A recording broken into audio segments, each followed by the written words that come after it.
భారతీయ ప్రఖ్యాత హాకీ మాంత్రికుడు మేజర్ ధ్యాన్ చంద్ జయంతి సందర్భంగా సెంటనరీ కాలనీ లయన్స్ క్లబ్ ఆధ్వర్యంలో శుక్రవారం సెంటనరీ కాలనీ రాణి రుద్రమదేవి స్టేడియంలో జాతీయ క్రీడా దినోత్సవాన్ని నిర్వహించారు. ఈ సందర్భంగా హాకీ క్రీడలో కోల్ ఇండియా, జాతీయ, రాష్ట్ర, జిల్లా స్థాయిలో ప్రతిభ కనబరుస్తున్న ముఖేష్ కుమార్ చంద్రపాల్, కేఎల్ఎన్ ప్రసాద్, బి సదానందం, అగ్గి నాగరాజు, సారం చంద్రశేఖర్, పుల్లయ్య, అఖిల్ శాలువాతో సన్మానించి అభినందించారు. అనంతరం క్లబ్ అధ్యక్షులు మేకల మారుతి యాదవ్ మాట్లాడుతూ క్రీడలు మన ఆరోగ్యాన్ని కాపాడమే కాకుండా క్రమశిక్షణ, జట్టు భావన, ఓటమిని ఓర్పుతో స్వీకరించడం నేర్పిస్తాయన్నారు. క్రీడా స్ఫూర్తిని మన జీవితంలో భాగం చేసుకోవాలన్నారు.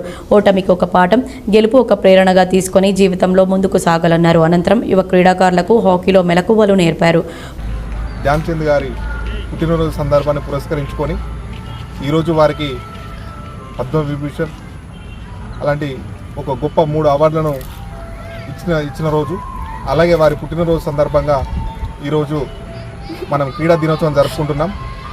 అందులో భాగంగా ఈరోజు మన సెంటనరీ కాలనీలో కార్మిక క్షేత్రంలో జాతీయ స్థాయిలో, కోల్ ఇండియా స్థాయిలో మరియు జిల్లా స్థాయిలో సెలెక్ట్ అయిన ఆడిన వాళ్ళను సన్మానించాలని మా లయన్స్ క్లబ్ తరఫున నిర్ణయం తీసుకోవడం జరిగింది. ప్రముఖ కళాకారులు మ్యాజిక్ రాజా అధ్యక్షతన జరిగిన ఈ కార్యక్రమంలో చీఫ్ కోఆర్డినేటర్ మెల్మూరి శ్రీనివాస్, కార్యదర్శి అబ్బు కేశవరెడ్డి, ఉపాధ్యక్షులు కేశవరెడ్డి, అడ్మినిస్ట్రేటర్ డాక్టర్ శరణ్య యాదవ్, లొంక కేసారం, మాజీ సర్పంచ్ మంజూర్ తదితరులు పాల్గొన్నారు.